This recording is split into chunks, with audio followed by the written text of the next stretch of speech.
Hi, everyone. It's Sarah from Plan Sarah Plan, and welcome to day 2 of 25 days of planner tips from planned to done.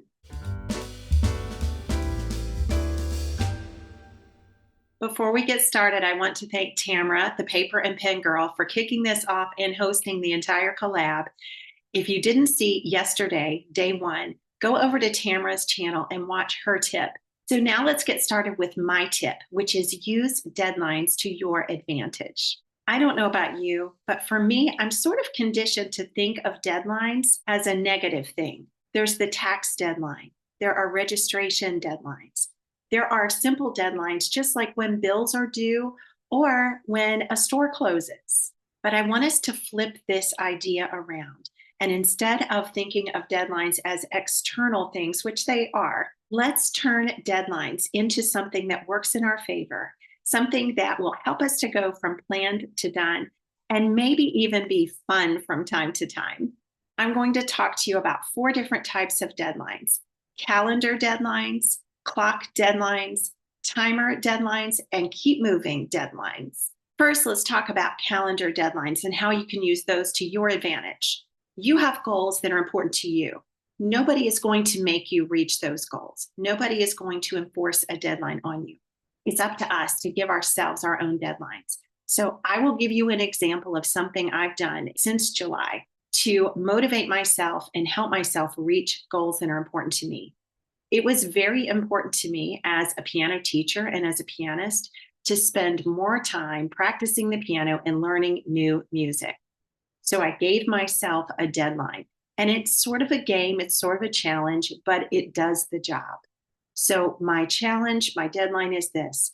On the last day of every month, I have to do a video performance of whatever piece that I have been practicing and learning for the month. For the month of October, I wanted to record the Rachmaninoff Prelude in C sharp minor. Well, I learned this piece maybe 20, 25 years ago, and it was totally out of my fingers. So it was sort of like starting all over. And I spent the month of October working on this piece and practicing it every single day. When I got to the last day of the month, my time was up and I had to do a recording of the piece. So because I'm treating it as my time is up, have to make a recording, I'm motivated to practice every day. I'm motivated not to skip my practicing. And I am rewarded after the recording with a document of what I achieved during that month. Granted, we're just human and we're not machines. So I confess that for the month of July, August, and September, I met that deadline, and I was even early one of those months. And I made my video performance. For the month of October, I was a few days late. So you have to be flexible. You have to realize that you are not a machine that operates without any hiccups, and you have real life events that might interfere with your plan. So I gave myself some grace and a few extra days and recorded my October piece of the month a little bit late. But the idea is the same. My goal is on the last day of the month, my time is up and I do a recording and then I move on to my next piece. Another idea is, let's say that you want to document all of your family memories and you just don't have time for scrapbooking, or you think you don't have time for scrapbooking or digital scrapbooking or whatever form of memory keeping that you enjoy most. Well, if you put a deadline on the calendar and say, I have got to have the entire month of January 2024 scrapbooked by February 15th. I just pulled that date out of a hat. You have a deadline and you are working toward it. So you know, even as you take pictures, even as you build memories, you have that February 15th deadline in your mind. And you might even be working toward it without having to think too much about it because you have that deadline in place. And this strategy can work just as well for practical things. It doesn't have to be a goal. You can give yourself a deadline that by, say, the second day of the month, you will have all of your bills paid or your weekly bills paid. Give yourself a deadline on the calendar so that you know, I have to have this done by this date. Nobody's making me do it. I'm making myself do it, and my life is going to run more smoothly. My plans will go from planned to done. The second sort of deadline I want to talk to you about, and hopefully give you a few ideas, are clock deadlines. So we all know how frustrating it is when we want to get to the post office before it closes in order to mail a package that's important. We want to get to the gym before it closes so we can work out. Okay, what if you just sort of pretended that each of the items on your to-do list has a closing time, so to speak. For example, if you're a procrastinator and you are scrolling on your phone and you know you need to get up and take a shower and get ready for the day, you could tell yourself, the shower closes at 10 a.m. No, of course, the shower does not really close at 10 a.m. But you tell yourself, the shower closes at 10 a.m. If I want to get a shower, I've got to get in there and get out by 10 a.m. Otherwise, I've lost my chance for the entire day and I can't take the shower. Or let's say that you need to clean your house. You don't particularly want to clean your house, but you need to clean your house. And it's 1 o'clock in the afternoon. Tell yourself, no more cleaning is allowed after 3 p.m. If you reach 3 p.m. and the kitchen is still a mess, you've lost your chance. You're not going to be able to clean anymore. Now, that might stress you out. Don't do it if it stresses you out. But for me, it motivates me because I think, oh, this is my one chance. I have got to clean right now because after 3 p.m., that chance is gone and I won't be able to clean after that. Conversely, this can also keep you on track if it's a task that you really enjoy and you tend to spend too much time on it. So let's say that it's watching television or shopping or scrolling on the internet, looking at social media. You can say, I am allowed to do this until 4 o'clock and then it's over. You have some intention about it. You're not mindlessly shopping. You're not mindlessly scrolling social media. Instead, you have a time. I am going to enjoy shopping. I'm going to enjoy social media, whatever the case is, until X o'clock. Let's say 4 o'clock, then it's over. A real life example for me is that if I don't get up early in the morning, I miss my chance to do 3 different things. In the morning, it's when I work on a book that I've been rewriting, and I work on my Etsy orders, and I work on practicing piano. Each of those things gets 30 minutes in the morning.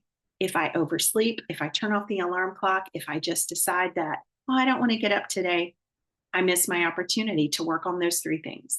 Now let's talk about the third type of deadlines. Deadline is not really the word that you would typically use for using a timer, but when the timer goes off, that is sort of a deadline. So let's talk about timer deadlines.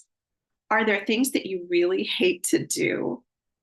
I know that in my case, there are so many things that I really don't like to do. They're just adult things that you have to do. You have to work on your taxes. You have to clean the bathroom. You have to dust. You have to do all these things that might be boring. Well, what if you just set a timer and said, I'm going to work on my taxes for 15 minutes and then I'm going to stop? That may inspire you to go beyond the 15 minutes, but also you could turn this into a game, just like the clock deadline, and say, after 15 minutes, I'm not allowed to work on my taxes anymore. And I don't know about you, but sometimes I overestimate how long it takes to do something that's unpleasant. When really, if I would just do it, I find that it doesn't take as long as I thought. It's just that I dreaded it. So I turned it into a mountain instead of a molehill. So if you set your timer for 10 minutes and clean your kitchen, you might be surprised at what you get done in 10 minutes. Or if you set it for 20 minutes and then you work on sorting through things that you want to donate, you might be really surprised that you get the job done before the 20 minutes is even over. So get a timer. You could use the one that's on your phone, or you can just get an old-fashioned egg timer. I kind of like those.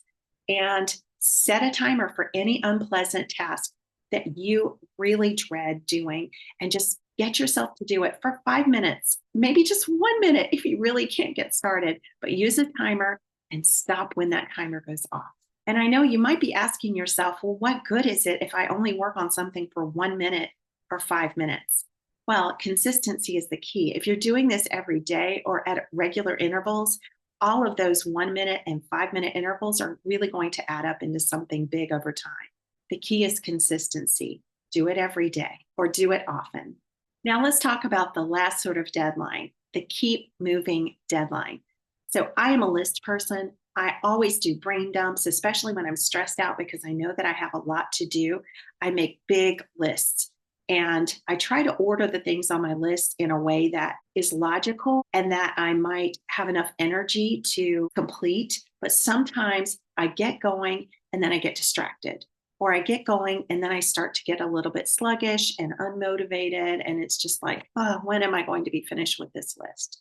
So the keep moving deadline idea is this. Let's say that you have a list of errands to run and then you have to get dinner started when you get back. Here's what I like to do. I just look at the clock and whatever time it is, I say, okay, the first thing on my list is go to the post office. I give myself a reasonable amount of time, not too much time because I want to keep moving, but not so short a length of time that I have to speed and then get a traffic ticket. But I give myself a reasonable length of time. And I say, okay, I want to be in the parking lot of the post office by 2:33. I may or may not make it by 2:33, but I'm motivated to make it by 2:33. I just like that carrot in front of me. So the next thing on my errands list is to go to the bank. I give myself a reasonable amount of time and I say, I want to be in the bank drive through by 2:43. Now I have to go pick up my groceries. So I tell myself it's going to take 15 minutes to get to the grocery store.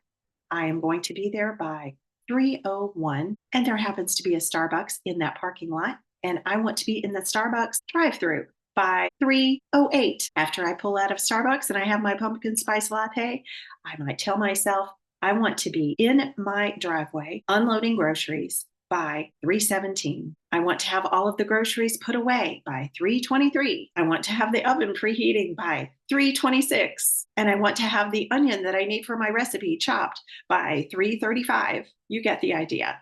So I'm keeping myself moving. I prevent myself from getting bogged down in the middle of my to-do list. And it also keeps me from getting distracted or from saying, oh, wait a minute, there's that store I really like. I'll just stop there and pop in for a second. So it not only keeps me moving, but it keeps me on track.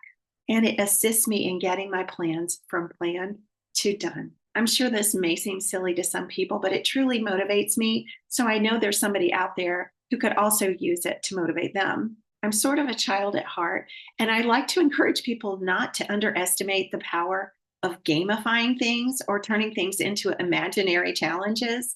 It just adds an element of fun and it truly can help you to tackle those unpleasant adulting sort of tasks that we all have on our plate, but also to move you closer to reaching the goals and dreams that you have for yourself that nobody else is going to enforce or push you to do. So I hope you'll consider trying some of these strategies to use deadlines to your advantage. And may 2024 be a year where you take your plans from planned to done. Okay, friends, that does it for day 2. Be sure to come back tomorrow. Tune in for day 3 with Plan with Lakin. Go to her channel and she's going to have a brand new tip for you. And if you want to see the entire series, go to the Paper and Pen Girls channel and she will list every single participant. So you can have 25 days of these planner tips. I know I'm going to be taking notes because I have found that I learned so many things each year with Tamara's collaboration. A big thank you to Tamara for inviting me to participate again in this year's 25 Days of Planner Tips, and I'll see you again next time. Bye-bye.